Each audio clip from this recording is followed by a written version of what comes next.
Okay.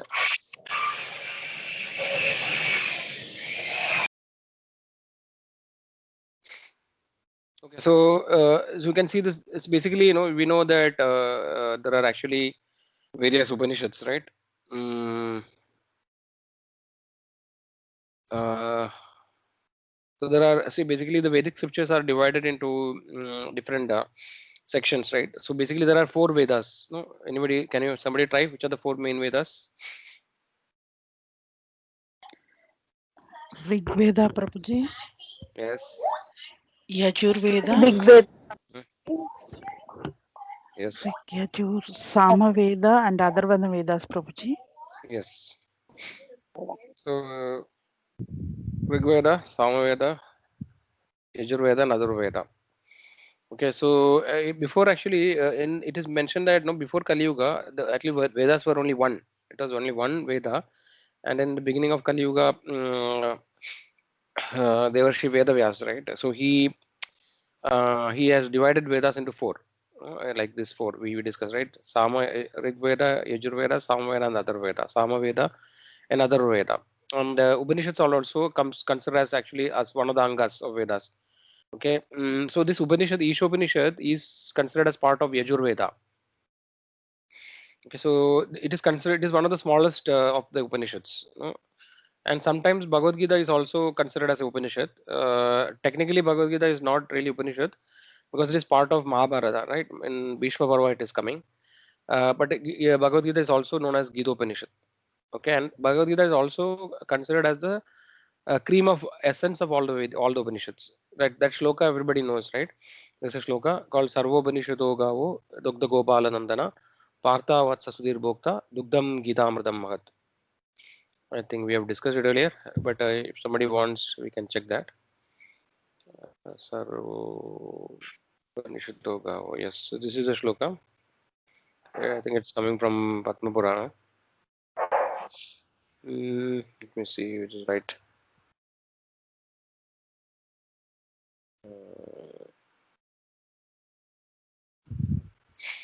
Yes, Gita Mahatmya. And this is coming. This shloka is coming in Gita Mahatmya, which is part of Padma Puran, where the conversation is between Lord Shiva and Parvati. Okay, so here you can see here this shloka. Sarvo Banishito Gavo, Dugdha Gopala Nandana, Partho Vatsa Sudhir Bhokta, Dugdham Gita Amritam Mahat. So anybody want to explain the meaning of this shloka? What does it mean? We have discussed it many times earlier. Actually, it is there. You can read it also. Otherwise, if you remember, you can tell.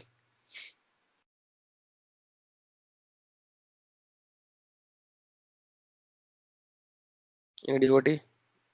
Can you somebody read the translation below? Yeah, Prabhuji, shall I? Yes. All the Upanishads are the cows. The one who milks the cow is Krishna. Arjuna, Partha is the calf. Men of purified intellect are the enjoyers. The milk is the great nectar of the Gita. The only scripture is the song of the son of Devaki. The only deity is the son of Devaki. The only mantra is his name. The only action is the service of that deity. Hare Krishna Prabhuji. Thank you, Mataji. So here actually the two shlokas meaning is clubbed. Okay, the first shloka is meaning is till this point. Okay, and then this is second part is the translation of this second shloka. Egam Shastram Devagi Putra Gidam Ego Devo Devagi Putra Eva Ego Mandras Tasya Namaniyani Karma Abhi Ekam Tasya Devasya Seva. So that is the second part. So the first part actually is saying that if you consider all the Upanishads like a cow, right, and the essence of all the Upanishads, like if essence of the cow is like the milk of the cow or the cream of the milk of the cow, right? So similarly, if you consider all Upanishads to be a cow, and if you consider the cream of the milk of the cow, right, that is the essence of the entire thing, right? So Bhagavad Gita is like the essence of all the Upanishads, right? So that is how the importance of Bhagavad Gita is explained actually in Padma Purana. So coming back, what is it? Yeah. So let us look at Gita Upanishad. So generally, one thing we see is that Upanishads Actually, the word Upanishad means no. Upa means to sit besides, no, and then Nishad. So to learn by sitting besides the guru, right? From that, actually, the Upanishad word has derived. So as we know, right, in the olden times, the Vedic knowledge was gathered, or I mean, or acquired by the disciplic succession, by the parampara, right? And then when the student, when the person in his young age, basically we know the four ashramas, right? Brahmacharya, Grahastha, Vanaprastha, and Sannyasa. So Brahmacharya is the time when they used to study the Vedic scriptures, right? This time of studying. So the pupil or the student used to go leave his home and go and stay with the guru, right? Serving the spiritual master, he used to learn the Vedic scriptures.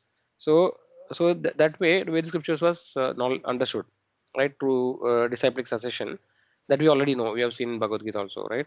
So one thing about Upanishads is that generally there are different, as we discussed, no, there are different branches and sections in Vedas.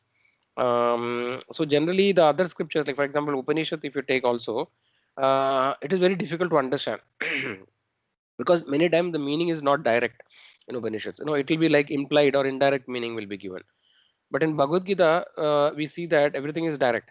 So Krishna, the Supreme Personality of Godhead himself, is directly talking to Arjuna, and everything actually is directly mentioned. There is no need of any kind of interpretation there. But Upanishads and other Vedic scriptures, many other Vedic scriptures, it's very difficult for somebody to learn by themselves. Even if they are an expert in Sanskrit, right? It is always possible that we can very easily get bewildered because it's understandable. It is coming through a disciplic succession, and somebody has understood the absolute truth or or the conclusion by the mercy of Supreme Lord. It is very difficult to understand Vedic scriptures. That is why in Brahma Samhita it is mentioned, no, Vede, what is that? Vedeshu Durlabha Madurlabha Mahatma Bhaktau. Okay, no, it is mentioned. The Brahma Samhita, Lord Brahmaji is talking about Supreme Lord Krishna, and Brahmaji says that Vedeshu Durlabham Adurlabha Mahatma Bhaktau. So what it means is that it is very difficult. Durlabha means very difficult to find, very rare, right? So Vedeshu Durlabham. So Supreme Personality of Godhead Krishna is very difficult to be found in the Vedas. What indirectly means is that it is not easy to come to the conclusion that absolute truth is Supreme Personality of Godhead, Sri Krishna. No, that is not very easy, right? Even though you may read all the Vedic scriptures, coming to the right conclusion is very difficult. So Vedeshu Durlabham. Then it is mentioned Adurlabham Atma Bhaktao. However, for the devotees, Atma Bhakta means confidential devotees or the pure devotees of the Lord. For them, Krishna actually is easily accessible in the Vedas. So that is why it is very difficult. So generally, Ishopanishad is not discussed much in our in our today's devotee community. Okay, but I mean it is generally not discussed much actually, but nevertheless it is an authorized scripture definitely because it's part of the Upanishad, and Prabhupada, Srila Prabhupada has actually written a translation commentary. So since we have reached already this much lessons we have passed in the Bhakti Vriksha, I thought we can probably understand. I mean, not completely understand in the sense we can accept the things which are mentioned here. Okay, otherwise it may not be easy to decide. Okay, any questions till now, devotees?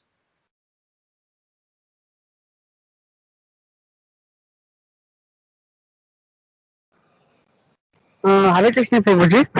Yes, Prabhu. Prabhuji, the God says that all the Vedas, I am the Sama Veda. So, like, what is there in the Sama Veda, Prabhuji? And you told me, Prabhuji, after Kali Yuga only means Kali Yuga started only the four Vedas came. So, Hmm. Bhagavad Gita is spoken before Kali Yuga, na, Prabhuji. So that. No, see, Bhagavad Gita, I mean, is in the beginning of like when the Kurukshetra war, start was already starting. And then when almost the Kali Yuga was beginning. So when Bhagavad Gita is spoken, we should understand that already the Vedas has been divided into four. Otherwise, actually, that that we cannot understand, right? As you mentioned, the mentioned the Veda, four Vedas are mentioned actually in Bhagavad Gita. Samaveda is mentioned. Okay, and second thing about Samaveda, personally, I have not read Prabhu, so I'm not able to tell what exactly is in Samaveda. Okay, thank you, Prabhuji. Hare Krishna. Yes, Prabhu. Okay, so we'll go on. So, so it is mentioned in Isopanishad, the knowledge that brings one nearer to the Supreme Personality of Godhead, Krishna. Okay, now we'll start introduction. I think so. As I told, no, please devotees, I request you to read later, the introduction and also the purports. Okay, today we will be going through the translation only. So basically, there are around 18 verses, in this Upanishad, and it is considered as one of the smallest Upanishads. Okay, so basically, in the beginning there is invocation, and then the different shlokas of the mantras will start. Okay, so invocation, I think most of us know about it. It actually, tells about the position of the Supreme Lord. Om Purnamada Purnamidam Purnat Purnam Udachyate Purnasya Purnamadaya Purnameva Vishishyate. So this is the first invocation. So what is the translation is, the personality of Godhead is perfect and complete, and because he is completely perfect, all emanations from him, such as the phenomenal world, are perfectly equipped as complete wholes. Whatever is produced of the complete whole is also complete in itself. Because he is the complete whole, even though so many complete units emanate from him, he remains the complete balance. Okay, so it's clear, right? Any doubts in the translation?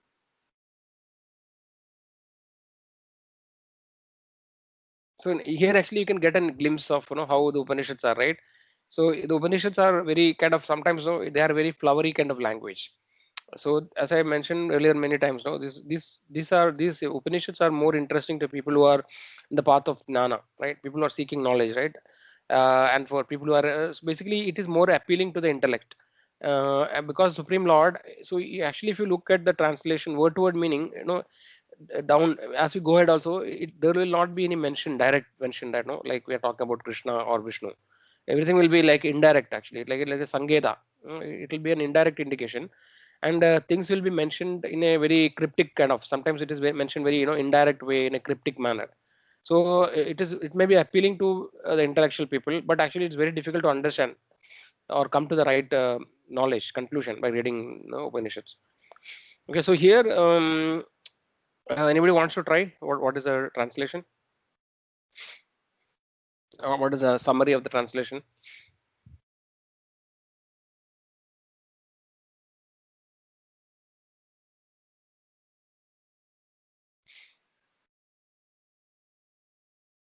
Krishna? Nobody wants to try? Am I audible? Yes, Prabhuji, you are audible, Prabhuji. Okay. Okay. So, So yes, Prabhu. means Krishna is fully complete, Prabhuji. Yes. Yeah. Basically, that is a simple no, summary. So basically, it is saying, if you in an elaborate manner, the personality of God is perfect and complete. Om Purnamada Purnamidam, and because He is completely perfect, all emanation. So because He is supreme, complete, and perfect, everything which comes from Him also is complete and perfect. No, that is what is mentioned. Like for a phenomenal world, which actually is a material world, no, such as phenomenal world, which we see, are perfectly equipped with complete wholes. Whatever is produced of the complete whole is also complete. Okay, that is same thing again emphasized. Because he is complete whole, even though so many complete units emanate from him, he remains a complete balance. So Purnam Eva Vishyasya. So basically, this is like saying that 1 minus 1 is equal to 1. Right? Normally in the material world, 1 minus 1 is 0, right? So even though so many complete whole emanate from the Supreme Personality of Godhead, but what is remaining is not 0. No, it is still 1. So that is the infinite or inconceivable potential of Supreme Lord, right? So the spiritual potential of the Lord. Even though so many things come which are perfect and complete, but still he remains the complete, right? So this is the essence of this shloka. Any questions in this? Okay, then we'll move on to the next shloka. So the shloka, I'm also not very, what you call, conversant. So we'll try to read it. Okay, so the first shloka, this is the actual shloka, Upanishad starts here. It says, Isha sarvam yat kinja jagatyam jagat tena tektena bunjida ma grida kasya siddhanam. So what it says, everything animate or inanimate that is within the universe is controlled and owned by the Lord. One should therefore accept only those things necessary for himself, which are set aside as his quota, and one should not accept other things, knowing well to whom they belong. Okay, so here you can see, right? I mean, that actually again, no, it is everything is indirectly. So Isha means actually the Lord, Supreme Lord. Okay, but it doesn't say what, who is he, or what is his form, or things like that. Okay, Ishavasyam idam sarvam. So it basically everything in the manifested world, right, and unmanifested world, inanimate within the universe, is controlled and owned by the Lord. Okay, one should not therefore accept only those things necessary for himself, which are set aside as quota, and one should not accept other things, knowing well to whom they belong. So here, basically, the essence of this shloka is that we should not become very selfish, right, or greedy in the when we live in this world, right. So we have to understand that everything is belong to nothing belongs to us, though temporarily we possess different things, like like we may have some house, we may have some land, we may have some money, we may have some relatives. All these things are actually we may possess for some time temporarily, but actually not everything is belong to Supreme Lord. Okay, and so we should consider everything in that particular consciousness, and don't try to what do you call it, step into somebody else's area or property, for example, right. No, so basically he's saying that everybody has a quota set aside as his quota, and one should not accept other things, knowing well to whom they belong, everything. So when we consider that everything is belong to Supreme Lord, then actually Prabhupada is mentioning in Bhagavad Gita that that is a peace formula, right. So bhoktaram yadda tapasam sarva loka maheshwaram suhridam sarva bhudanam gnatva mam shanti richati. Anybody can tell the meaning of that shloka? Bhoktaram yadna tapasam sarva loka maheshwaram Sukridam sarva bhudanam gnatva mam shanti richati. I think we have discussed it many times earlier. So if somebody wants to try it, Hare Krishna Prabhuji. yes, Mantaji. The sacrifices and the austerities that are done for the demigods or everything Mm-hmm. uh, is how to say, Prabhuji, uh, can be done directly to the Supreme Lord, Mm-hmm. Lord Krishna. Okay. Uh, Bhoktaram yadna tapasam sarva loka maheshwaram. Okay. Then next is Sukridam sarva bhudanam gnatva mam shanti richati. so that gives a relief from our material clings Mm-hmm. that we fall into, Prabhuji. Yes. Maybe I'm not explaining to your extent, Prabhuji, but uh, Yeah, no problem, Mantaji. It's okay. Hare Krishna. Everybody has to speak. We only will learn. Okay, so here this is shloka. We'll read a Sruhidam translation. Sarvbhutanam. Yes. Yes, Prabhu. Sruhidam Sarvbhutanam means he is the well-wisher of all living beings. Yes. And And knowing this, you will get you will get peace. yes. Correct. Yes, Prabhu. Thank you very much. So here actually we can see now the sages knowing me as the ultimate purpose of all sacrifice and austerities, the supreme lord of all planets and demigods, and the benefactor and well-wisher of all living entities, attained peace from the pangs of material accessories. So basically, when we understand what is our position, what is our real position, and what is the position of the supreme lord, right? When we have the correct understanding, then then actually there will be peace among the living entities, right? Otherwise, it is not possible. So when we understand that we are not the proprietor of anything, everything belongs to Supreme Lord, then actually naturally we will not fight for things, right? So that's in a simple terms if you understand it. So that is the essence of this shloka. So Krishna, the Supreme Lord is Krishna is saying that I am the benefactor of everything. Bhuktaram yadna tapasam. That no, Devati Mataji mentioned, right? And Sarva Loka Maheshwaram, he is the proprietor of all the planets. Sukritam Sarvabhutana and is well-wisher of every living entity. So one who understands these points, he will understand he will realize the real peace, right? That is the point. So here, this particular Isopanishad also, basically it is indicating the same thing. Okay, so the same message is echoed here. Ishavasimidam sarvam yad kinja jagatyam jagat tena taktena punjira magrida kasya siddhanam. Okay, basically we have to understand that who is the supreme, and accordingly what is our quota in this. So one way to understand is that we have discussed earlier many times, right? So Srila Vyasadeva, right, he is actually he is Supreme Lord himself. No, he is an incarnation of Krishna. In Bhagavad Gita also Krishna mentioned, right?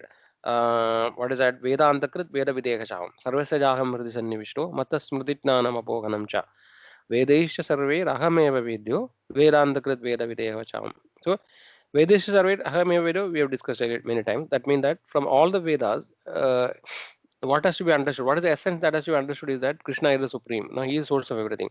The purpose of knowing Vedas is to understand Krishna, right? Vedesha survey Ahameva. Then Vedantakrit Veda with Evachaham. So Vedantakrit is saying that I am the compiler of the Vedas. So in the form of Krishna, Krishna Dvaipayana, right? Or Srila Vyasadeva, Lord actually has compiled the Vedas. Okay, so that is what actually. So Vyasadeva has compiled the Vedas.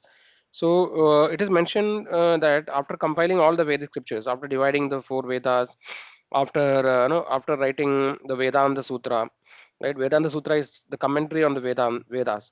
So Vedantas actually is like the conclusion, and Vedanta Sutras are like the commentary on Vedas. So I mean conclusion on the Vedas.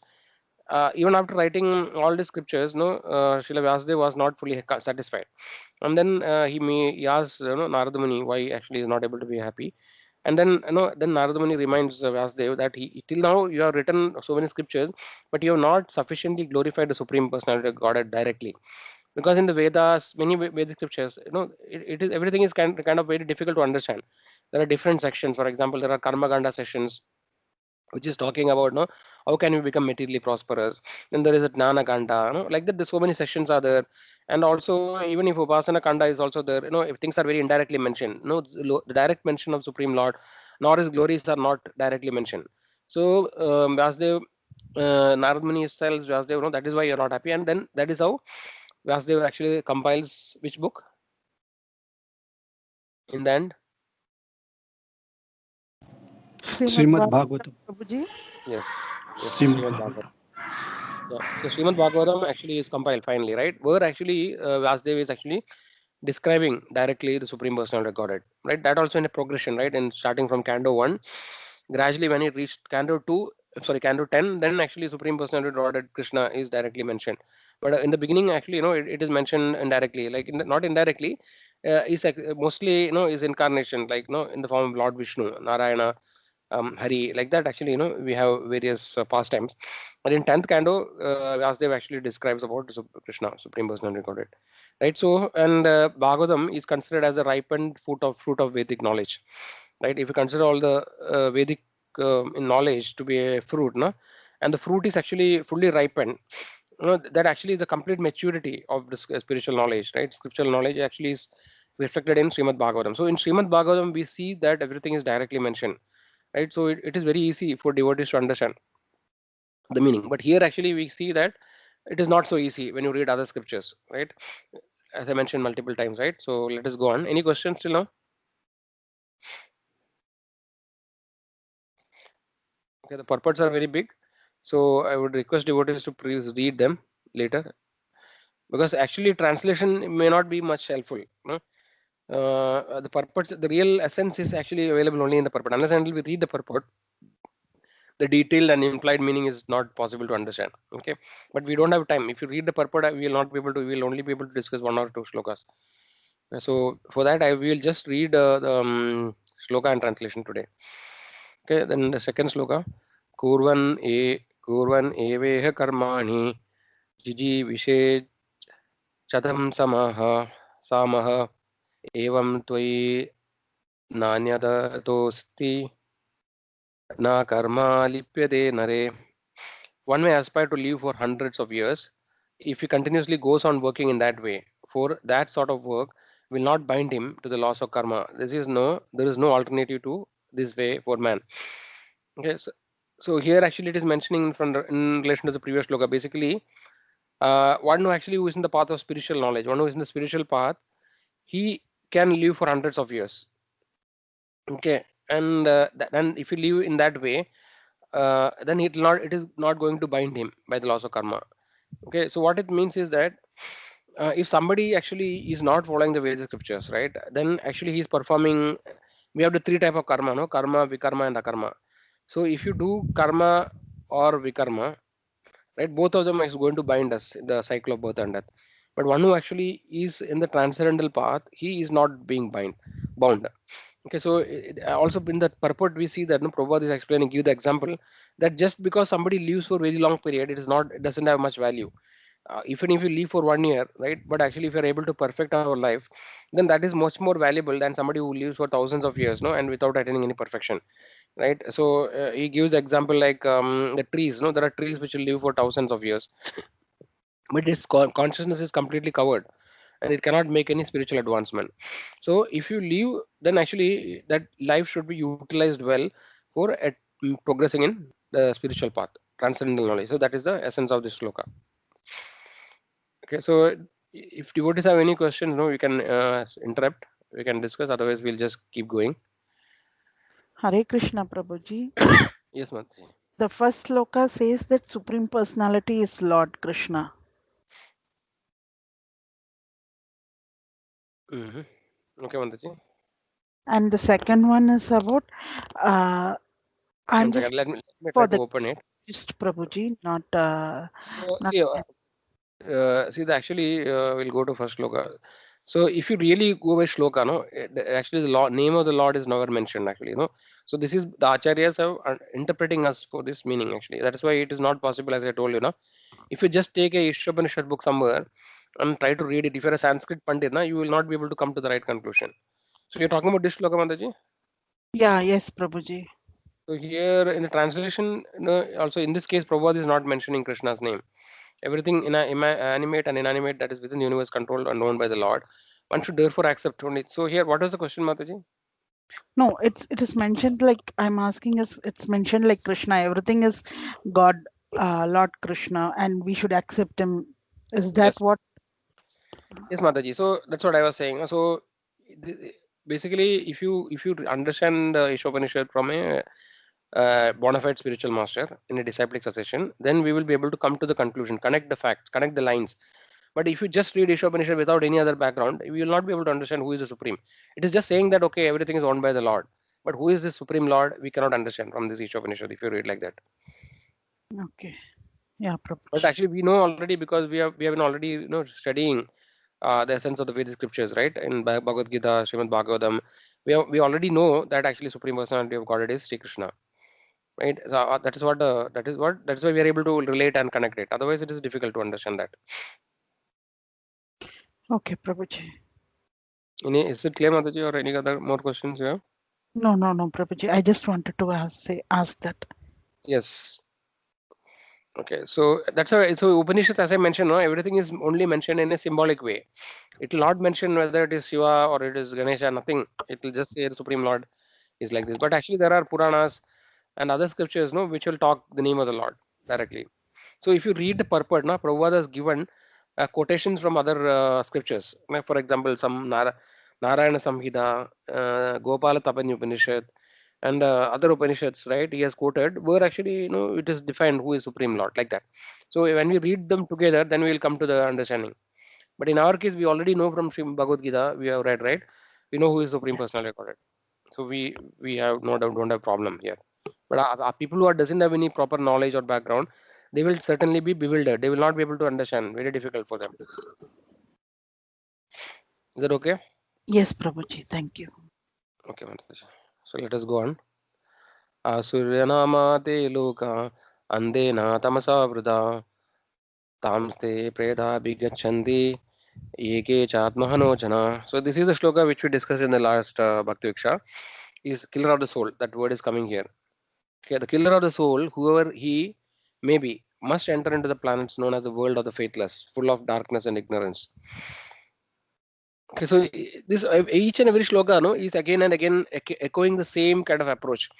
Everything is kind of symbolic and without any direct or detailed information, right? It is just saying that okay, killer of the soul. We don't know who is the killer. What is soul itself is difficult to understand, and he's talking about the killer of the soul, whoever he may be, and he's not saying who it is, whoever he may be, must enter into the planet known as the world of faithless. What does it mean? Very difficult to understand. Full of darkness and ignorance. So this is how Upanishads are. Many Upanishads are like this. Okay, so this sloka already we discussed last week, right? Somebody wants to explain who is the killer of the soul?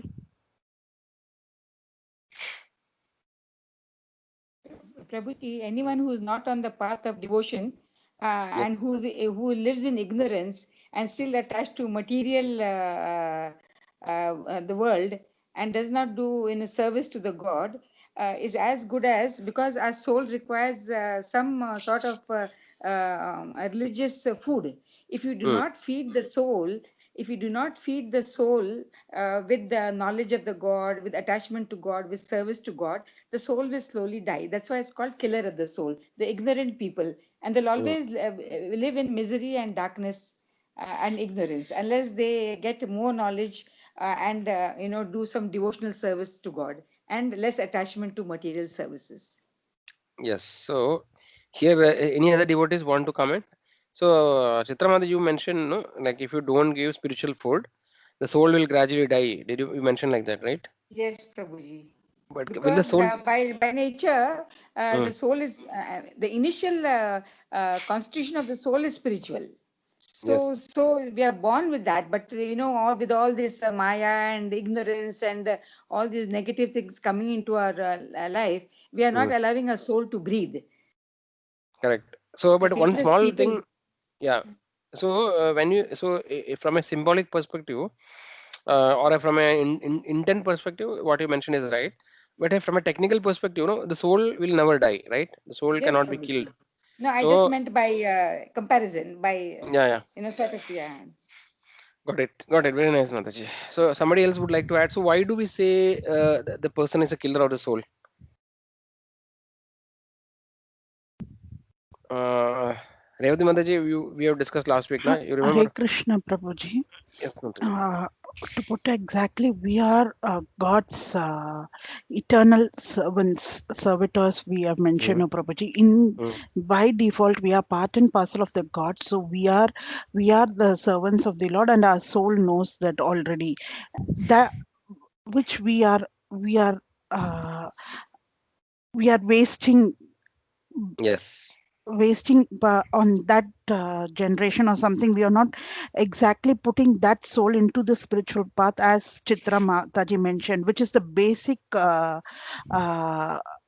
what to say, Yes. Prabhuji, the identity of the soul is as a servant of Krishna, or Mm. we it is to serve Krishna, Prabhuji, if I'm putting it right. Yes, Mataji. So in simple term, no, like both of you mentioned correctly.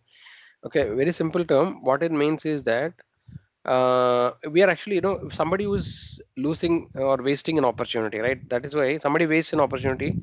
Like we say, no, he has wasted his life, right? Complete life is just wasted. So somebody who got an very good opportunities, because we've seen that 84 lakh species of life exist, and very rarely a human birth is achieved, right? And when you miss this human body, we have to go through so many millions of species again to get another chance to become a human being. And in the human being is the only opportunity where actually we can understand and perfect our life, right? We can save our soul. But even after getting an opportunity, we just waste or squanders that opportunity, right? Then actually such a person is known as the killer of the soul, because like it's a figurative expression, right? And technically soul cannot be killed because it is mentioned categorically. We have discussed in last session, right? Bhagavad Gita, that many slokas are there, right? Avinashi tu tatvidhi yena sarvam idam tadam, like that. Then na jayade mriyade va kadachit, right? Nayam bhutva bhavida vanabhuya ajo nityam shashvadoyam purana na hanyade hanyamane sharire, right? Like that, again and again Krishna is establishing that actually the soul never takes birth nor never gets killed. Hmm? Ajo nitya shashvadoyam purana, right? Na hanyade hanyamane. So basically it's aja, unborn, nityam, eternal, like that. So soul is, the soul can never be killed. Then it is mentioned nainam chindande shastrani nainam dagadi pavaka, right? That's loka. So basically it says that no, the soul cannot be cut into pieces, it cannot be burned into ashes, it cannot be dried by the wind, nor be moistened by the water. Like basically in no way the soul can be killed. Materially, so many things can happen. Somebody can put a nuclear bomb, and so many souls can be so many people can be killed in a moment, right? Everybody can be evaporated, but the soul will not be affected by all this material arrangement, right? Soul never gets killed whatever happens. So the point here is that killer of the soul is a figurative way of saying that somebody who is just spoiling the opportunity, right? He is a killer of soul because he got an opportunity after so much of time, and he just wasted it, did not use it for the right purpose, right? That is why it is mentioned killer of the soul. Is that clear fully? Yes, Prabhuji. Yeah. So I think it's an important point to note. So try to understand it properly. Okay. So let us go on. I don't think we'll be able to complete, but let us see how far we can go. Okay, then अनेजाद् एकं मनसो जवीयो नैना देवा आप्नुवन् पूर्वमर्षात् तद्धावतो अन्यान् अत्येदितिष्ठात् तस्मिन्नपो मात्रैश्वा ददाति. Although fixed in his abode, the personality of Godhead is swifter than the mind and can overcome all others running. The powerful demigods cannot approach him. Although in one place he controls those who supply the air and rain, he surpasses all in excellence. Okay, so I think this is very relatively easy to understand, right? Any questions here in this shloka? So it is mentioned that he is fixed in his abode.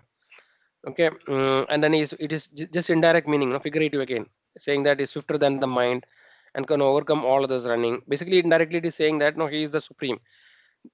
The powerful demigods cannot approach him. Although in one place he controls those who supply the rain. So basically, though he is in his spiritual abode, he indirectly controls everything in the material world also by his agents, right? Air, rain. Indra is controlling the rain. Air. Vayu is controlling the air. So similarly, so many demigods are representatives of the supreme lord in the material world. But the supreme lord actually is aloof to everything, right? He is not bound by anything. He is not under the control of Maya or the material nature. Now, he is actually completely aloof in his spiritual world in Goloka Vrindavan, and by his multifarious energies, separated energies, he actually controls everything by indirectly. So that is what actually is mentioned here. Any questions in this sloka? No, Prabhuji. Okay. Maybe what I'll do next sloka onwards, somebody can read the translation. I'll read a sloka. Tad echadi tannejadi tad dure tad va antike tad antarasya sarvasya tadu sarvasya bhayadah. Some devotee can read a translation.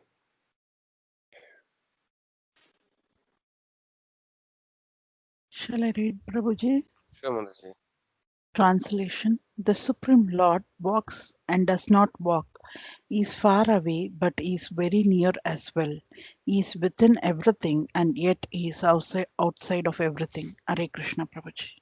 Yeah. Somebody can explain what does it mean? How does it look? I would like to hear from devotees. How does Isopanishad's sound? What is your comments till now?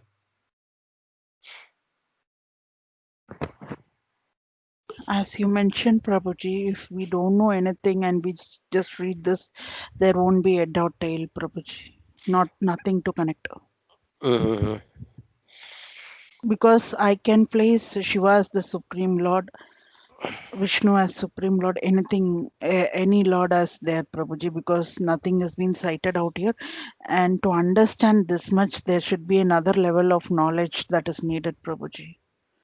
I don't think anyone can just read as they read another in a book and understand things by themselves. Yeah. Yeah, at least to understand that, I think it's good to read it. No, so when you read, then we'll get an idea. Okay, this is how it is, right? So for getting that glimpse, I think it is important that we at least read and try to see what is there. And I think, yeah, as I mentioned, no, purports we should read later. Okay, so basically here the point what is mentioned, Prabhupada is mentioning the purport, which I read in the morning. So I think every purport is quite big actually. You can see that, no, it's quite big. What basically these are all we can see quite often in the Upanishads. It is things will be mentioned in a contradictory manner. Okay, this I used to mention in Bhakti Visha many times. I mentioned earlier, right? This is an indirect way of explaining the inconceivable potency of the Lord, right? So basically, from a material perspective, this doesn't make sense. If you say that no, somebody walks and do not walk, so Prabhupada explains in the purport. So if somebody cannot walk, then he cannot walk actually. Then there is no point in saying that he can walk. So like that. But the only thing what we can understand is that his potencies are completely inconceivable to our intelligence, because we are in the material world and we are under the control of the material nature, Maya. We are under the control of Maya, and we have five limited senses, knowledge acquiring senses, right? With this, actually, there is very hardly much that can be perceived. and our intelligence is also very much limited. Everything is under the control of Maya. It is covered.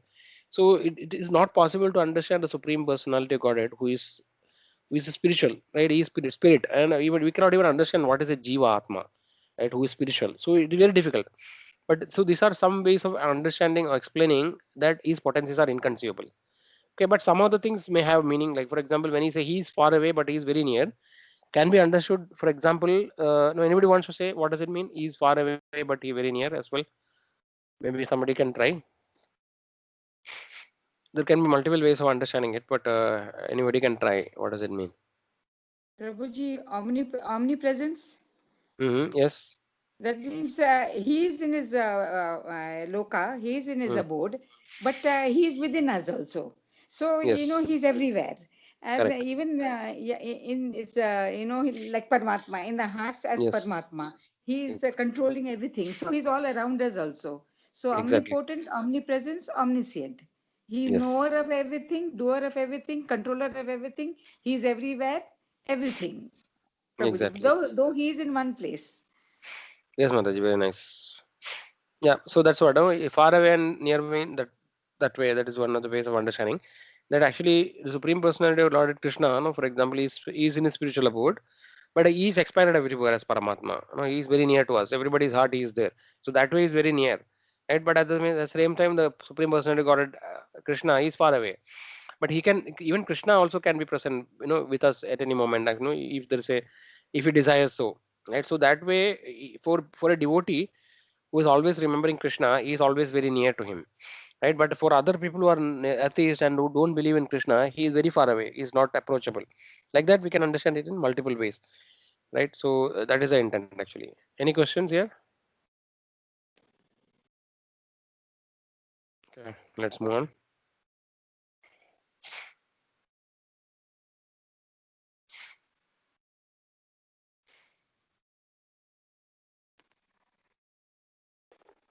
Okay, just a moment.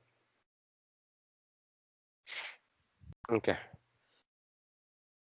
so this is mantra 6. Yastu sarvani bhutani atmani eva anupashyati sarvabhuteshu chatmanam tado na vijugupsite. Somebody can read a translation? Prabhuji, I'll read. Uh, Yes. he who systematically sees everything in relation to the Supreme Lord, who sees all living entities as his parts and parcels, and who sees the Supreme Lord within everything, never hates anything or any being. Hare Krishna. Okay. Would you like to explain the meaning also, Mataji? Prabhuji says that anyone who sees everything on an equal platform, who doesn't make any distinction between living entities, and who sees God in everyone, and who sees everyone in God, Mm. will not have the opportunity of hating or having any emotions, negative emotions against anyone, because he knows that he's a part of God, a part and parcel of God, and that he can see God in every living being, and he treats even animals, birds, anything on an equal platform. So there's no way of hating anyone. That's what I think, Prabhuji. Yes, Mataji, very nice. Yes. So just like if there's a family where everybody is living very amicably, today we may not find it easily, but in olden times, no, it used to be like they used to be everybody used to be not envious of each other. Like you have some siblings, right, brothers, sisters. So everybody, suppose imagine that it's a very harmonic family in a very good harmony, then there is no any bad feeling or no any hate among them, right? So because they are all, they know that okay, we are all brothers, we have a common father, and then we all of us have the same interest. So similarly, when all living entities understand that all of us belong to the same supreme father, and all of us are aiming, all of us are trying to serve the supreme lord, the one center of attraction or center of service, then actually there is no question of any hate, right? Because we understand that everybody is part and parcel of supreme lord. So that is the point actually. So this I think we already know, right? I think we already know about this. If anybody has any questions, we can interrupt and we can discuss. Otherwise, we'll keep going. The next shloka. Yasmin sarvani bhutani atmaivabhut vijanata tatra go moha ka soka ekatvam anupashyata. Somebody can read a translation. So this is the continuation of same thing. I'll read it. One who always sees all living entities as spiritual sparks in quality, one with the Lord, become a true knower of things. What then can be illusion or anxiety for him? Right. So basically, this we already discussed many times, right? Uh, we see what is the relation between the Jivatma and Paramatma. Always, all living entities are spiritual sparks. Everything is coming from Supreme Lord, right? Every Jivatma is actually a part and parcel of the Supreme Absolute Truth. Mamai Vamsho Jiva Loge Jiva Buddha Sanadana Manashashtanindriyani Prakristani Karshari. So Krishna says, Mamai Vamsho Jiva Loge Jiva Buddha Sanadana. So all these living entities in the material world are my part and parcel. So we are the Jiva are similar in quality, right? But limited in quantity. So so this is one main difference between the Advaita philosophy or the Mayavada philosophy, right? Is that in Advaita philosophy, they say that there is no difference between the Jivatma and Paramatma. They are the same. So this is actually not accepted by other no paramparas. For example, if you take Sri Vaishnavas, Ramanujacharya or Madhvacharya, right? So basically, there is always a qualified oneness. And Chaitanya Mahaprabhu actually has this Achintya Beda Beda Tattva. So all these philosophies, no, essentially says that Jivatma is similar in quality to Paramatma, but always limited in quantity compared to Paramatma. Right? Like basically, Jivatma is called the Anu, and Paramatma is the Vibhu. No? He's supremely potent. No? And then we are very small sparks which are coming from. So like Supreme Lord is like a huge fire. The living entities are like small sparks. So every spark is having the quality of the fire, but actually it is very limited in potency. Right? So this is the correct understanding. Right? So though that directly it is not mentioned, I think it is an important point that we always discuss. So I just sort of explaining it. So but the point here is that one understands a living entity in the correct relationship with the Supreme Lord, right? Then he is a true knowledge. He is a true knower of things. Okay, for him there is no anxiety. That's what is mentioned. This is a big shloka. Sap Saparyagachukram Akayam Avarnam Ashnaviram Shuddham Apavavidham Kavir Manasi Paribu Swayambhur Yada Dayado Artan Vyadadach Chashwadabhya Samabhya. Such a person must actually know the greatest of all, personality Godhead, who is unembodied, omniscient, beyond reproach, without veins, pure and uncontaminated, the self sufficient philosopher who has been fulfilling everyone's desire since the time immemorial. So, for this, there's another shloka, no, I think in Kada Upanishad, I think, saying that ego bhunam yo viradadi kaman, right? Ego bhunam nityo nityanam chedanas chedananam ego bhunam yo viradadi kaman. So that basically means that one supreme living entity is supporting the need of all the innumerable living entities. Ego bhunam yo viradadi kaman. Kaman means the desires of innumerable living entities is fulfilled by one supreme living entity, like the supreme Lord. So that is something similarly echoing here. So, a Supreme Personality God, what are his features? It is mentioned, right? He is unembodied, omniscient, beyond reproach, without veins. So all these things, no, if you just read, sometimes it's very difficult to understand what is the implication. Why does it mention without veins, right? Pure and uncontaminated. So that is what actually, we discussed in the beginning, right? It is very difficult to understand. Okay, but no, if you read a purport, we will come to know. So without veins just indicates that his body is not like our body. When we are in the material world, our body is like a machine. It is an arrangement like a machine, right? And the soul actually is sitting in the machine and driving the machine, right? That we have seen in Bhagavad Gita. No? What is the shloka? Anybody can tell in Bhagavad Gita, which says that the body is like a machine.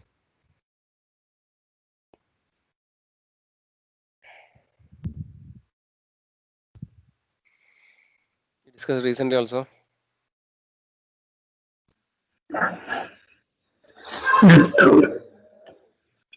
Indrapati Prabhu, sorry.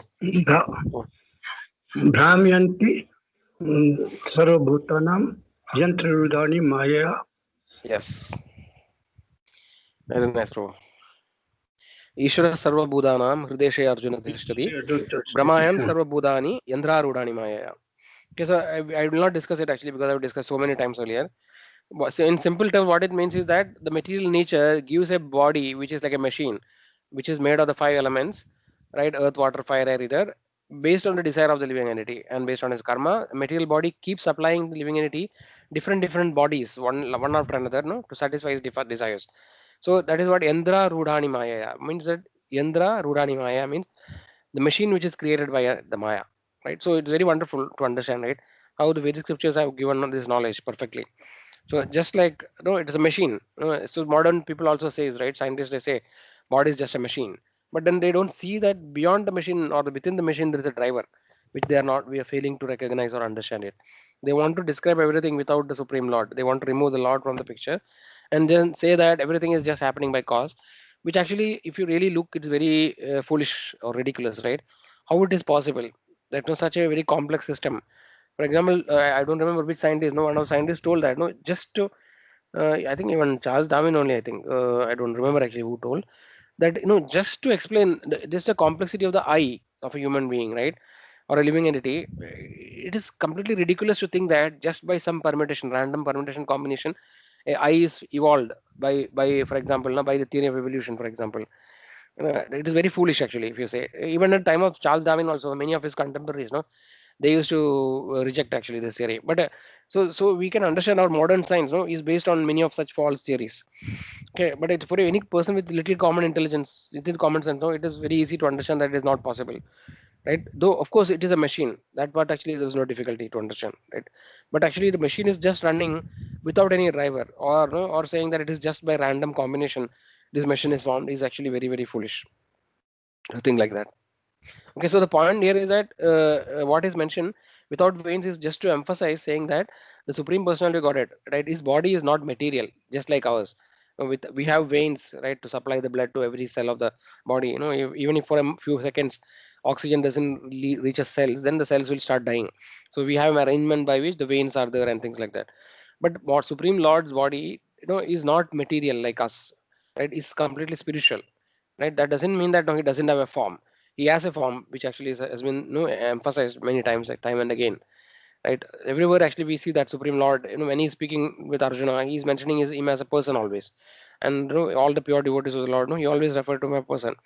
Because without how is it possible that a human being with so much complex mental arrangement, right, with so many emotions, etc., is created by something which is impersonal, which doesn't have any emotion? How is it possible? No, it is actually again illogical to think that no, like such a complex human being with so much intelligence, so much emotions, is created by something which is like a robot or something impersonal. That is also no, we can understand by simple logic. Okay, so let's move on. Anybody has a question? Prabhuji, all the slokas we discussed in Prabhuji is already there in Bhagavad Gita, na Prabhuji. The indirect implied meanings are there, Prabhu. Okay. Yeah, the essence is same, because essence has to be the same, right? Whichever scripture you read ideally, the essence cannot be different. But here actually it is mentioned, as we mentioned, things are mentioned in an indirect way. That is only different. Bhagavad Gita also has many of these things. Okay, Prabhuji. Yeah. But So here, the end will be the Krishna only, na Prabhuji, like. yes, Prabhu, everything is in. See, though it is not mentioned, everything is referring to Supreme Lord Krishna. Okay. Because which shloka we read, na Prabhuji, like that Sarva Bhuta Sthitam Atmanam. It is there in Bhagavad Gita, but here that it is not uh, means that they are not referring to the Lord only. Prabhuji. Means that we are be searching and going, where is the Lord, means who is the Lord, after reading everything. So I wanted to understand that, probably. Like, I'm not sure whether I understood your question. Can you rephrase? here it is indirectly referring to the Lord, no, Prabhuji. Yes, Prabhu. So after reading everything, then we need to go for searching for the Lord, that who is the Lord. Mm-hmm.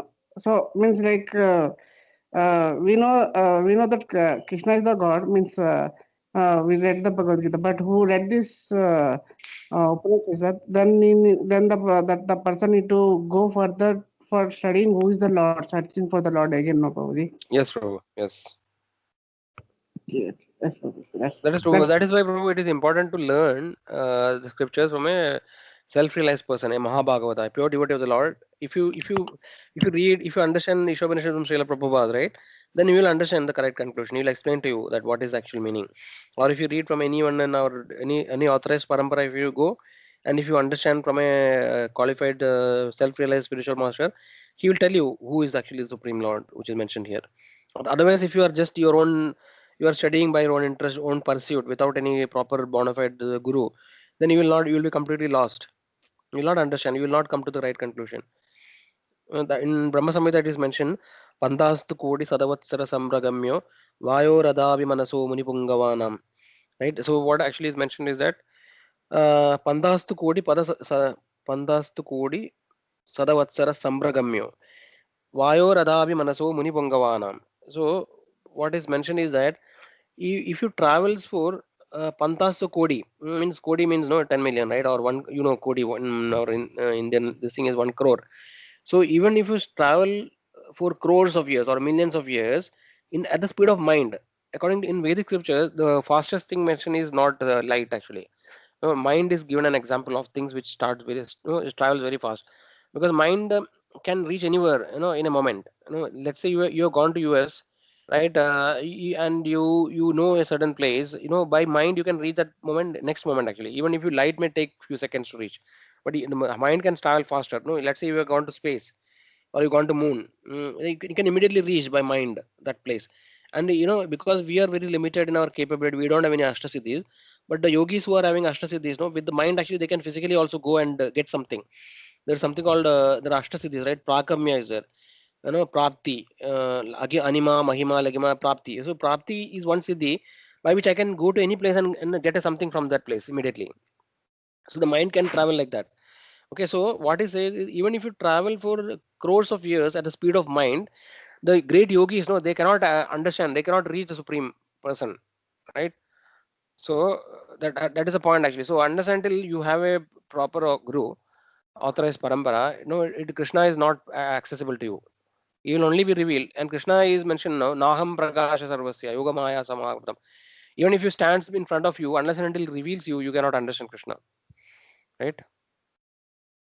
Pantastu Kodi Sadavatsara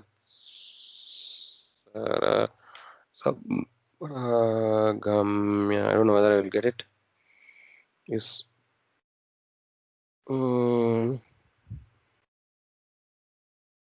okay, share now.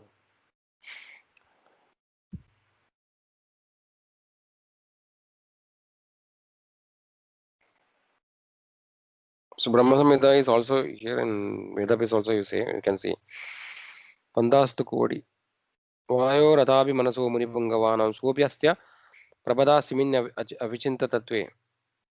That is a shloka.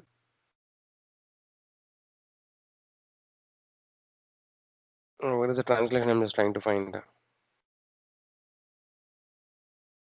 Okay, I think we will have to go here. 5.34.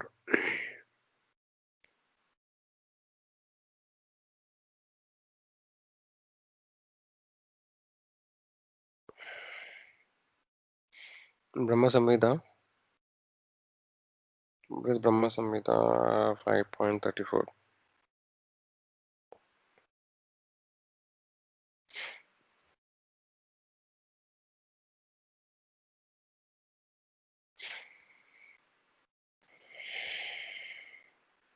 Pantastu Kodi Sadavatsara Sambragamyo Vayoradavi Manaso Munipangavaanam Sopyastya Prabhada Simnya Avinchinta Tatve Govindamadi Purusham Tamaham Bhajami. I worship Govinda Lord on the tip of the toe of whose lotus feet is approached by the yogis who aspire of transcendental and betake themselves to pranayama by drilling the respiration, or by jnanis who try to find the non-differential Brahma nation mundane existing over thousands of millions of years. So that's what basically the point is, that even the great yogis, who are actually not so much knowledgeable, even if they travel at the speed of mind, right, they cannot reach the Supreme Lord.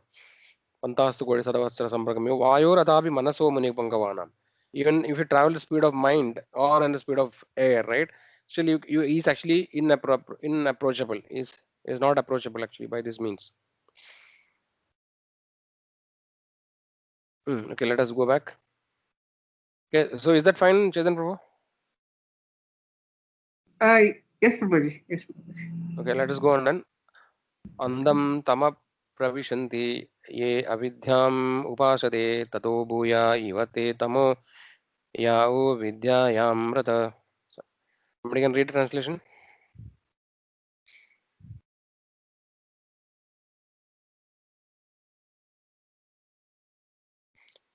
Those who engage in the culture of nascent activity shall enter into the darkest region of ignorance. Worse still are those engaged in the culture of so-called knowledge. Okay, so basically, darkest region of ignorance means like it is mentioned that living entity will degrade unless and until they actually take up to the spiritual path.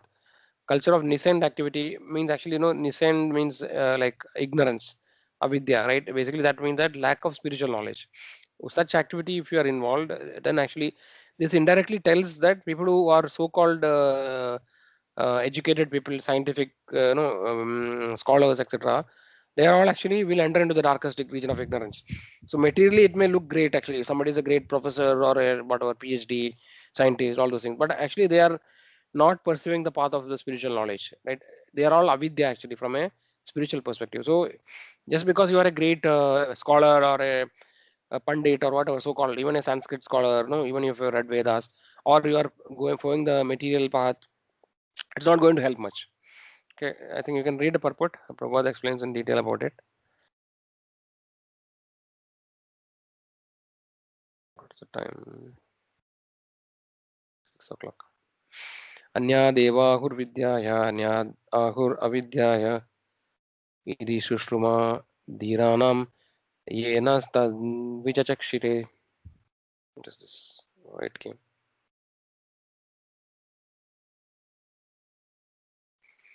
I don't know. Okay. The wise have explained that one result is derived from the culture of knowledge and that a different result is obtained from the culture of nescience.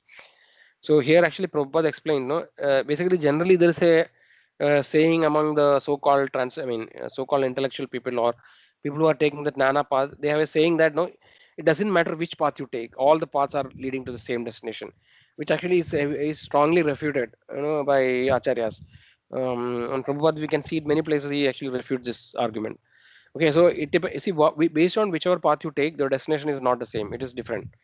Okay, this is another matter that no, after millions and millions of years, by chance you may again reach the same place. That is a different thing. But from a straightforward way, if you take different path, you will reach different destinations. Right? That is what actually that will be explained further in the next sloka.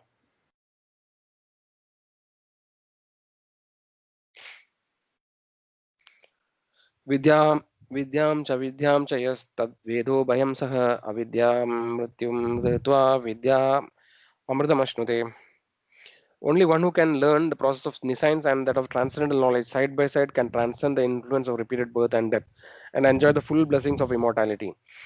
So basically, again, the emphasis is that just trying to gain the material knowledge, materialistic knowledge, or the Vedic knowledge, which are talking about jnana or karma, right? Only by cultivating that part, one actually cannot transcend the repeated cycle of birth and death. But only by gaining the spiritual knowledge along with that knowledge, it is possible. Okay, that is what is explained. Andam tama pravishanti ye asambudam buddhim upasade tado bhuya iva te tamo yau sambudayam rata. Those who are worshipped those who engage in the worship of demigods enter into the darkest region of ignorance and still more do the worship of impersonal absolute. Okay, so this is very profound statement. Somebody can explain what it means?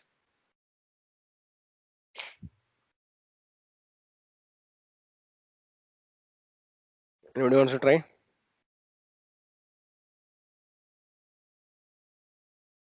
So what you have seen about demigod worship, what if you worship demigod, what is the result we have seen in the previous this thing, right? Anybody remembers? Yandi Deva Vrda Devan Pitur Yandi Pitur Vrdhan. What is that? What does it mean?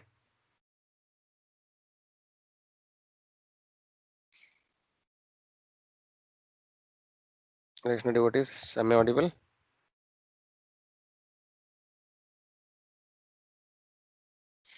Yes, Prabhuji, you are audible. Okay, well, I don't see any response. What is the result of worshipping demigods? Like we'll reach to Nature the brings the respective Yes, flow. yes. So one who worship demigod, no, they go to the planet of demigods, right? But eventually, no, we cannot actually transcend the cycle of birth and death. No, it is mentioned that Abrahma Bhuvanal Loga Punaravartino Arjuna Mamupetitu Kaundeya Punarjanmana Vidyade. So even if you go to the topmost planet of Lord Brahma, there is actually the repeated cycle of birth and death there. Abrahma Bhuvanal Loga Punaravartino Arjuna. Again, you will again have to repeat actually, right? Mamupetitu Kaundeya Punarjanmana Vidyade. Only if you surrender to Supreme Lord, if you reach his abode, न तद्भाषयदो सूर्यो न शशाङ्को न पावक यद्गत्वा न निवर्तन्ते तद्धाम परमं मम यद्गत्वा न निवर्तन्ते. So Krishna is telling that my abode, right? If you reach my abode, then actually yadgatva na nivartande, you don't have to go back, right? So basically that is the point. So darkest region of ignorance means no, demigod worship is not going to help you to completely become enlightened. You may go to the planet of demigods, you may enjoy for quite some time, and again you will fall down. Actually, you are again subject to the laws of nature, right? And finally, eventually, you will fall down, and now you may have to go to hellish planets actually to suffer the results of sinful reactions which you can commit, right? So that is the point actually. And you also impersonalists are also condemned here, even if you are an impersonalist. And we can see that acharyas, no, many times they are very strong against the impersonalist and mayavadis. Any idea why they are very so much strong or against impersonalist or mayavadis? Somebody can tell the reason.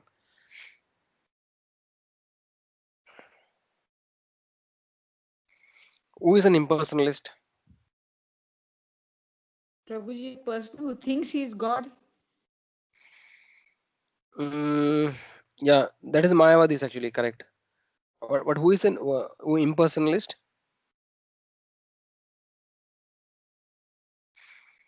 It's very simple. And the word, you just analyze the word and you will get the answer. Impersonal, impersonalist.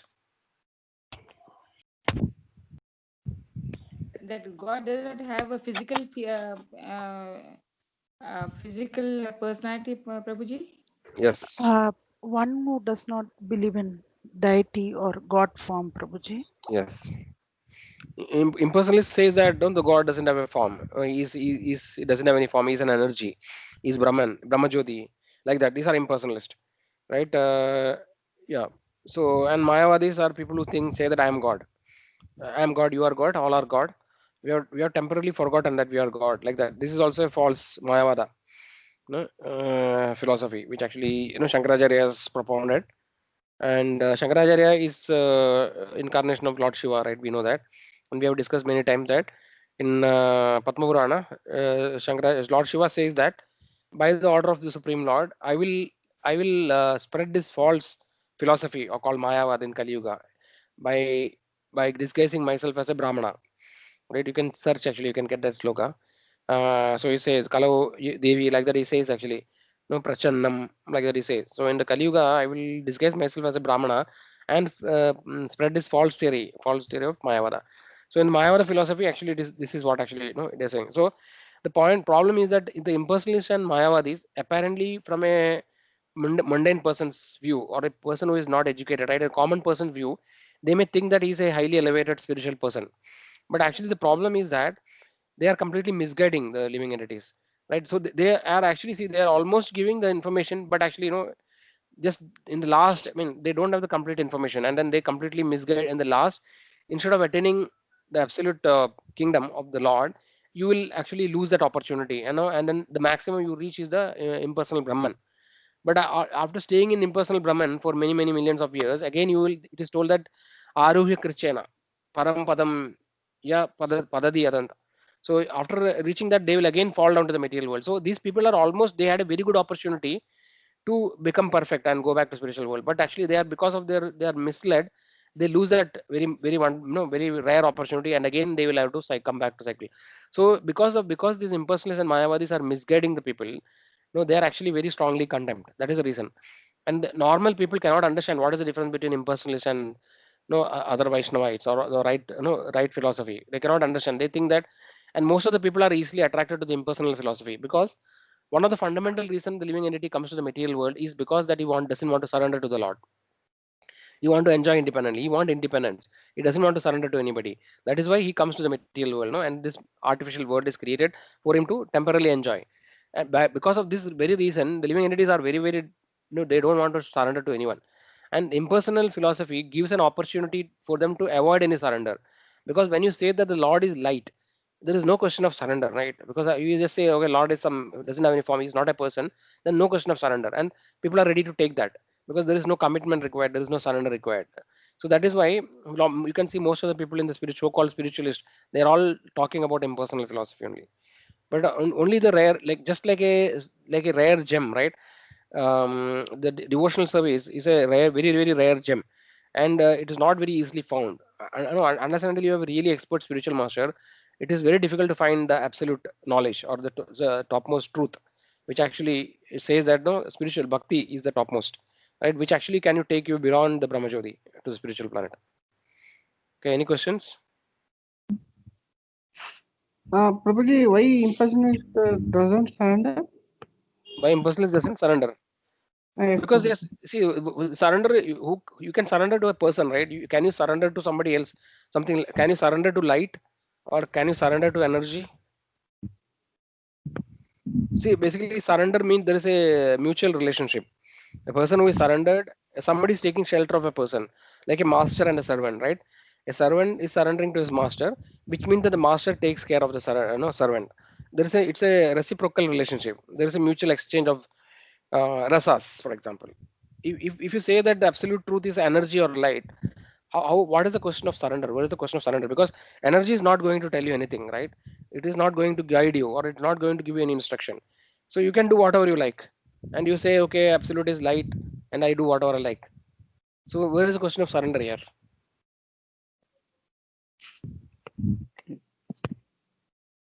Yes, Prabhuji. Hare Krishna, Prabhuji. Thank you, Prabhuji. Yes, bro.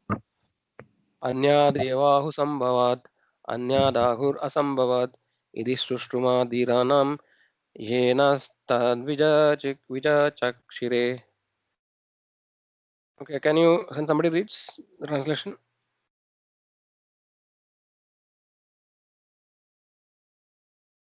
Shall I read, Prabhuji? Yes, Mataji. Translation: It is said that one result is obtained by worshipping the supreme cause of all cause, and that another result is obtained by worshipping what is not supreme. All this is heard from the undisturbed authorities who clearly explained it. Hare Krishna, Prabhuji. Yes, Mataji. So this is we have discussed already, right? Basically, we have to again understand that not all road doesn't lead to the same destination. That's what actually. So if you worship the Supreme Lord, your result is one. If you worship demigod, your result is something different. If you follow the impersonal path, then your destination is different. So this way, we should understand that no people, no, we should not get bewildered by some people. Generally, everybody says that it doesn't matter. Everybody is God. You can worship any god. Everything is okay. No, that is not true, because Lord Himself is giving the information in Bhagavad Gita also. Krishna says, no, we've seen in the last session, right? Avidhi Purvakam is saying that no, who are worshipping demigod, they are worshipping me Avidhi Purvakam.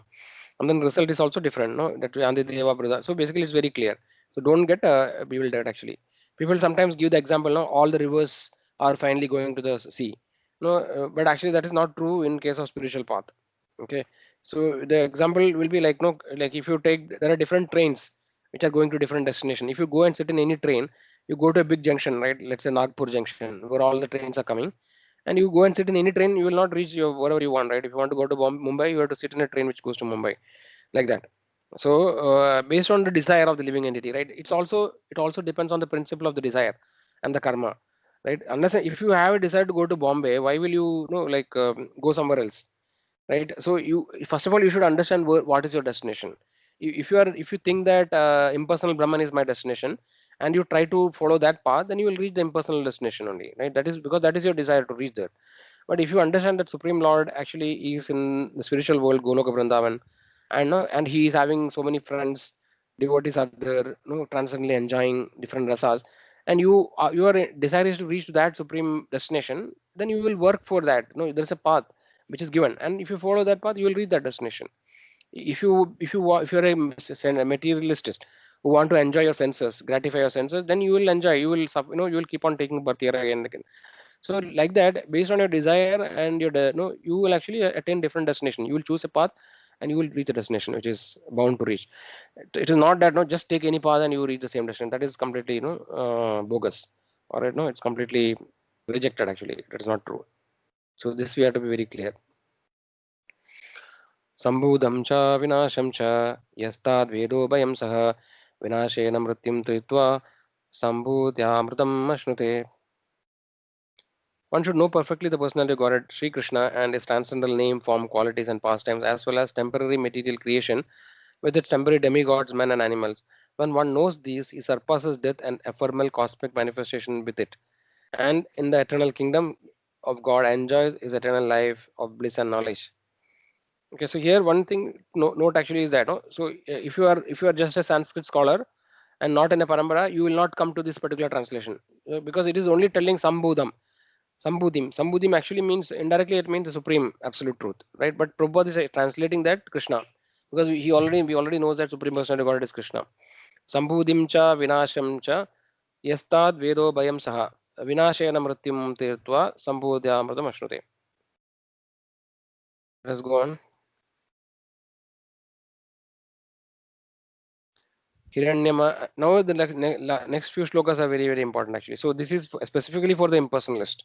Okay, so this shlokas which you are going to read will categorically prove that the Supreme Lord is not Brahmajyoti. Is beyond that. हिरण्यमयेन पात्रेण सत्यास् सत्यस्याफीदं मुखं तत्तव तत्त्वं पुषन् अपावृणु सत्यधर्माय दृश्यते. O my Lord, sustainer of all living, all that lives, your real face is covered by your dazzling effulgence. Kindly remove that covering and exhibit yourself to your pure devotee. Okay, just a moment. There's some disturbance. Just give me a moment. So meanwhile, I would like the devotees to just understand this translation, and we'll discuss it in a moment.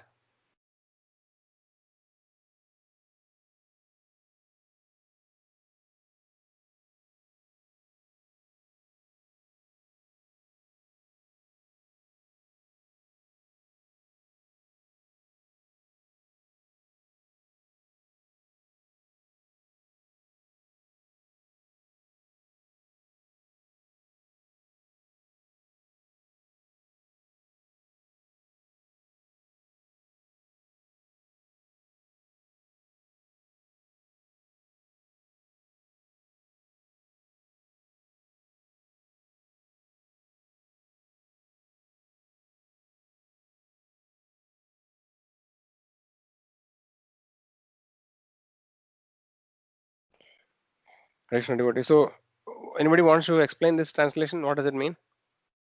It's very straightforward.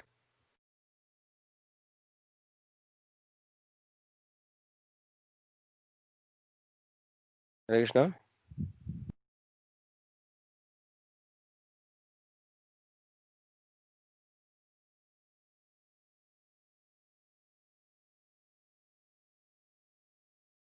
Devotees, am I audible?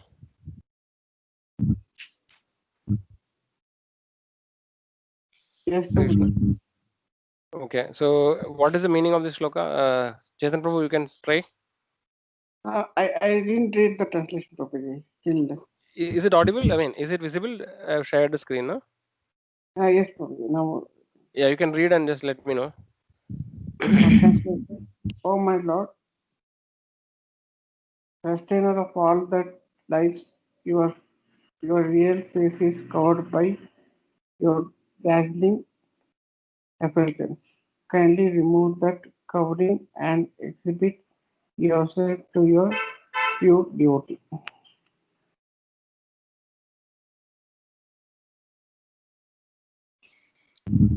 Yes, bro. What is the meaning? Is it straightforward? Um, I think Lord doesn't have covering. Probably means, yes, it says that remove the covering and show me your form. Like means. Okay, so basically, if you read the next line, now it's mentioned. So in Bhagavad Gita, the Lord explains his personal race, Brahmajyotir, the dazzling effulgence of his personal form.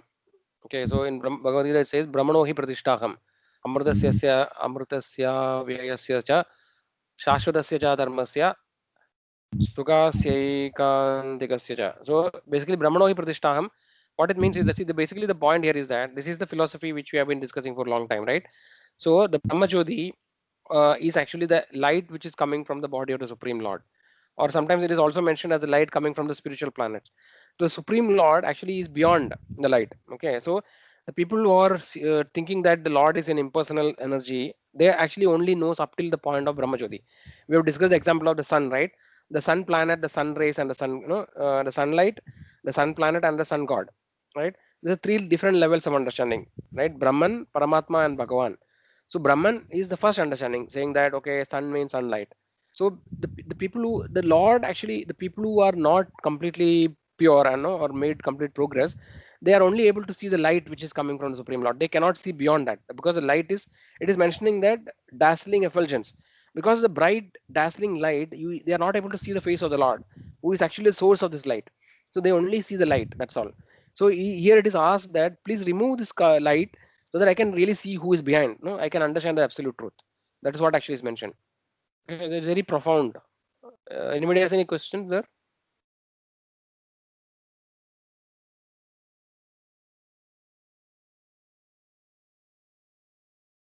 Yeah, again, next logo is continuing the same Prabhuji, thing. Prabhuji, I have question in previous talks, Prabhuji, you told me, Prabhuji, all the routes will not lead to the same path. But Mhm. even in Bhakti Yoga, whatever you choose different path, it leads to the same destination, Prabhuji. How can you So, explain? How in Bhakti uh, Yoga different paths lead to same destination? Bhakti Yoga is only one path, na Prabhu. okay, Prabhuji. Means, for example, if you are worshipping the Lord directly, then it will be you're reaching direct path. But if uh, you are hearing from the acharyas and gurus uh, and you are worshipping the Paramatma in your heart, then also you are reaching the same destination. Babaji. That was my question. Okay, Prabhu. So basically, so these things, no, so in one path, there are different, for example, different stops or different phases in a journey, right? If you go to let's say Delhi, so if you take Rajdhani, then there are some important stops, right? So from Bangalore, if you go, then maybe I don't know which is next stop. Maybe Nagpur is the next stop. Then maybe some, I don't know, Indore, some stop is there. Then no, like there are three, four stops. So as you make go from one stop to another, you may are making some progress in the path in the journey. So, so somebody in bhakti, whatever you mentioned are different stages actually. They are not different paths. You may start in the earlier neophyte stage. So in bhakti we have this Vaidhi bhakti, Raganuga bhakti, right? Like that, and then the Shuddha bhakti, like that. Different stages are there. And also we have seen that other thing, no? Like Ado Shraddha, Tada Sadhu Sangha, Bhajana Kriya, Anartha Nivishti, Nishta, Ruji, Asakti, Bhava, and Prema. So different stages of bhakti. So directly worshipping the Lord, to come to the stage where you can directly worship the Lord, we have to pass through the other stages. No, it is not very difficult to directly gain spontaneous Raganuga Bhakti. Raganuga Bhakti, the devotees who are having Raganuga Bhakti is not a spontaneous devotional service, but actually they don't have to really follow any rules and regulation. They are already past that stage, right? But you cannot directly come to that stage. First you have to follow Vaidhi Bhakti, which is the regulated devotional service. But that is the initial stage. No, like we have different what you call Kanishtadhikari, Madhyamadhikari, Uttamadhikari. So basically, the different things which you mentioned are different phases in the journey of devotional service. They are not different paths. Prabhu. Is that okay? Yes, Prabhuji. Thank you, Prabhuji. So means we cannot go directly, Prabhuji. So, okay. Yes, Prabhuji. Yeah, Thank you, Prabhuji. we cannot go directly. See, understand until you are already a Nitya Siddha, na? You are already an eternally liberated soul. You don't have to do all the things. But otherwise, if you are a conditioned soul, like no, like there are two categories of jiva, na? Nitya Baddhas and Nitya Siddhas. So Nitya Baddhas are eternally conditioned souls, like ordinary living entities like us, and Nitya Siddhas are eternally liberated soul, pure devotees of the Lord. They come to the material world just to help the Lord, just to do the pastimes of the Lord. They are not bound by the laws of material nature. They just come, so all the pure devotees of the Lord, right, in the different pastimes like Chaitanya Leela, Krishna Leela, so many of his close associates, his friends, his parents, his girlfriends, they are all many of them are eternally liberated souls who come from spiritual world. They don't have to do any Vaidhi Bhakti like us. But otherwise, conditioned souls have to generally perform devotional service. So devotional service, like the regulated devotional service called Vaidhi Bhakti, right? There are rules and regulations, like chanting 16 rounds of the whole Hare Krishna Maha Mantra, no, following the four regulative principles, right? A, B, C, D. So many rules and regulations we are doing. For this is for the conditioned souls, because we have to gradually become progress in devotional service. But a conditioned soul also can suddenly become be elevated to pure devotion stage if a pure devotee shows mercy to him, right? A pure devotee or acharya, like a pure like Srila Prabhupada, if he just decides that okay, there's this, let this conditioned soul, make progress suddenly. If he decides like that, he can suddenly become elevated actually. But that is a very rare thing. But normally we have to go step by step, by going through different phases in devotion service. Okay, let's go on.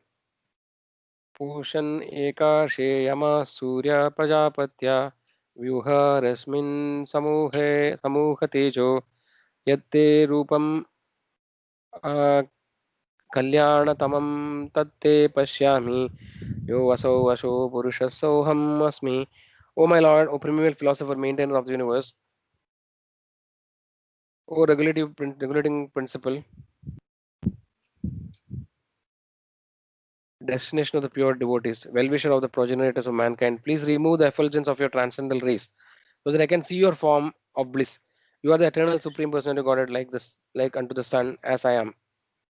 So this is actually basically echoing the same meaning which we saw before, no? That actually beyond the effulgence, there is an actual person who is the supreme personality of Godhead, right? And he is asking to remove the effulgence so that you can really see. So the point indirectly we have to understand is that the impersonal understanding is not complete. No, this is reiterated here. And beyond the impersonal understanding, there is actually supreme absolute truth, Bhagavan, Brahman, Paramatma, and Bhagavan. Right? Bhagavan is the absolute truth, and he is the source of everything. So this is very important understanding, right? From the Isopanishad, that is actually established. Okay, let's move on. वायुरनिलम् अमृतम् अतेदं भस्मान्तं शरीरम् ॐ क्रतो स्मर कृतं स्मर क्रतो स्मर कृतं स्मर. Let the temporary body be burned to ashes, and let the air of the life be merged with the totality of air. Now, O my Lord, please remember all my sacrifices, and because you are the ultimate beneficiary, please remember all that I have done for you.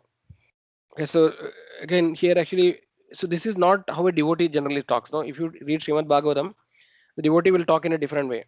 Okay, here actually, because this Upanishads are actually meant for people who are not yet come to the pure devotional platform, right? So here actually the person who is singing this is saying that please remember all that I have done for you, so that so that actually what you call I can somehow make progress, something like that actually is the intent.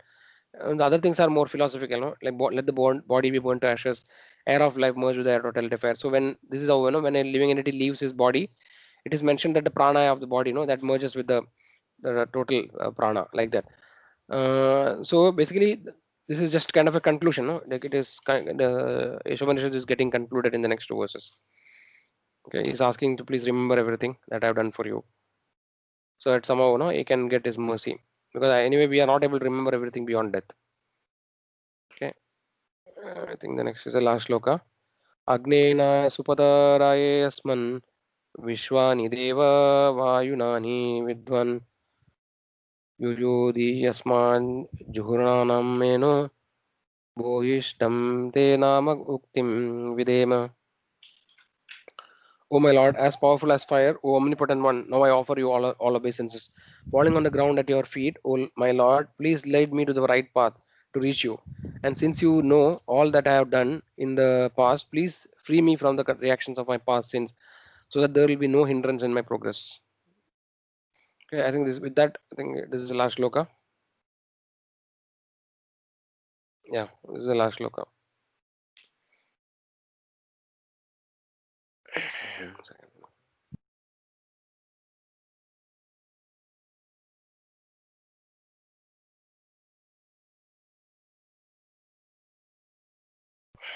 Any questions in this sloka?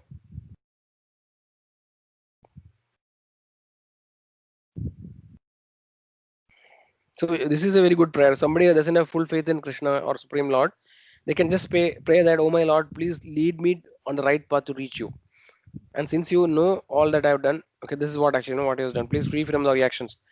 So the point is that if you pray to Lord, if you are not having full faith that Krishna is the supreme personality of Godhead, you can just pray that, oh my Lord, please lead me to the right path to reach you. Right? This prayer, if you sincerely do, you will gradually, get faith in actually what actually we are trying to understand. Right? So that is so we can understand that one way these prayers which we see is more inferior to compare to the prayers we see in Bhagavad Gita or no or in Srimad Bhagavatam, because there actually the devotee is already understood who is absolute, right? But here actually still it is not clear to the person what it is actually. He is having some vague idea, and no very everything is mentioned in an symbolic way, right? So yeah, with that I think we have come to the end of this. So yeah, please devotees, any questions or we can just conclude. Otherwise, No, Prabhuji, understood. okay. So I would like to hear all from all of you, like just a couple of sentences. What is the essence that we read today?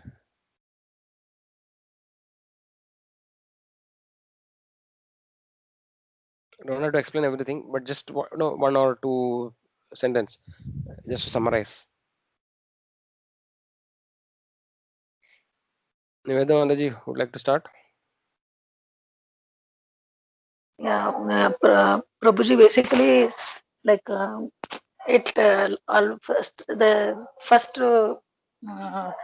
shlokas and all we started with some confusions, and final in the last shlokas there was a confirmation like uh, please accept my our obeisances and like something like we surrender you, Hmm. remove our sins, all our sins, and take me to our right path, like Yes. asking to remove your that rays and show your form, your actual form, like it is concluded like that. And beginning of the things there was like uh, we discussed about that killer of the soul, like mm, the who has one who has entered into this world. This world is darkness, which is full of darkness and ignorance, and one who will, I mean, if we don't use that opportunity of this rare human life, uh, they will be called as killer of the soul, because they are spoiling the opportunity. And one more thing is they have mentioned like. In that one more shloka, it is something like in fixed one who is in fixed mind. Uh, um, I forgot that line statement. No, no problem, Mandaji. So we can ask others. Yeah, Anybody else? yeah. In the sense, bro, you would like to say something? It is said in the first sloka that everything belongs to Krishna, that Lord, Yes. and our quota is also there. Mm, So if we use that quota, it is all right. But mm, if we encroach on others' quotas, then mm, it is we are just like a thief. mm. Praise Exactly. God. Yes. And That it is is very difficult to understand what is ours, what is how much is our quota and all. No, Prabhuji?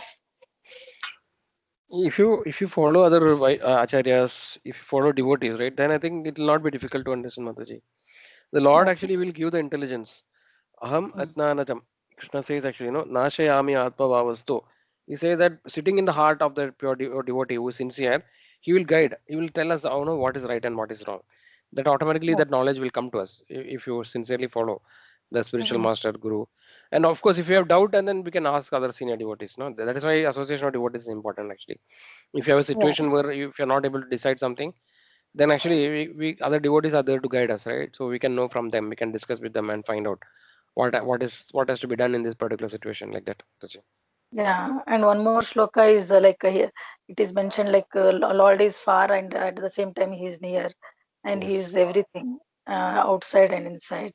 And Yeah. one thing there he has mentioned is like I think he walks and does not walk.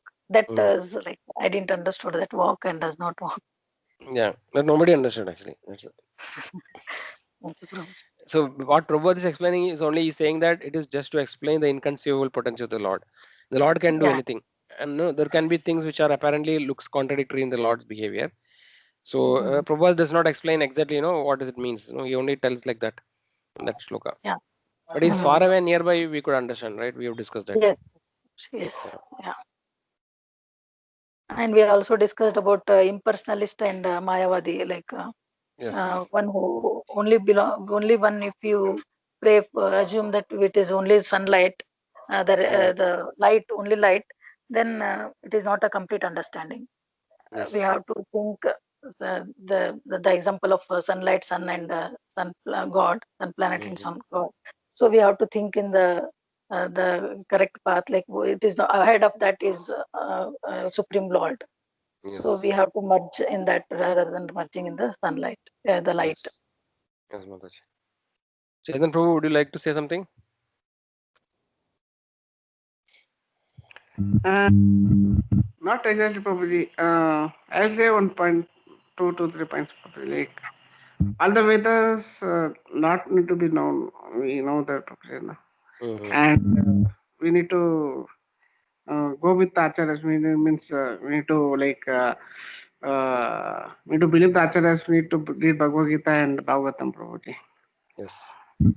Very nice, Mahaprabhu. So that is what. So sometimes, uh, see, if you are able to accept things easily with faith, then I think all this other we don't have to read anything else. But sometimes, no, our mind will not accept. No, we'll feel that okay, I want to know what is written there, what is other things. So we may spend more hard labor. No, we spend more time on trying to understand these things, and then we'll become convinced. So some people will become convinced without so much this thing, reading so many things. But some people may need to read at least. So now when we read today Ishopanishad, no, we got a glimpse of what actually is mentioned in one of the Upanishads, right? So this gives us a good idea, at least what is possible, and also we are able to understand that what Srimad Bhagavatam is how much more superior to these Upanishads, right? We can understand the essence.